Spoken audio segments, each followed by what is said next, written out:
آج ہم جو بہار کالونی سے یہاں تک نیشنل پریس کلب سے ایک لانگ مارچ کی صورت میں آئے ہیں، اور ہمارا آج یہاں یہ اس لانگ مارچ کرنے کا جو مقصد اور ہمارا اصل واضح موقف یہ ہے کہ ہم یہاں پر 3 مطالبے لے کر آئے ہیں۔ سب سے پہلا مطالبہ ہے کارپوریٹ فارمنگ۔ جو کارپوریٹ فارمنگ کے نام پر جو زمینوں پر والار کی جا رہی ہے، سندھ دھرتی کے جو زمینیں ہیں اس کو فوج کو دی جا رہی ہیں، ہم اس چیز کی ہم سخت الفاظوں میں مذمت کرتے ہیں، اور فی الفور اس بل کو اور یہ جو منصوبہ ہے اس کو رد کیا جائے۔ اور دوسری بات ہے کہ سندھ میں جو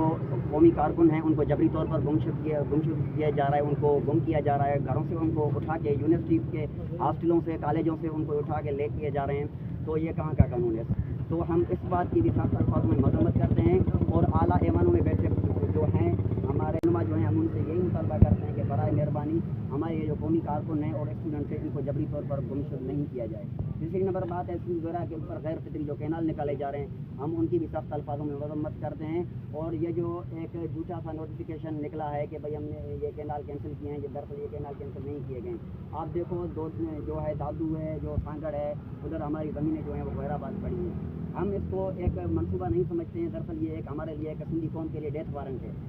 کیونکہ پانی کے سوا ہمارے پاس اور کیا بچا ہے۔ ہم اس کی سخت الفاظوں میں مذمت کرتے ہیں اور اس کو کینسل کیا جائے۔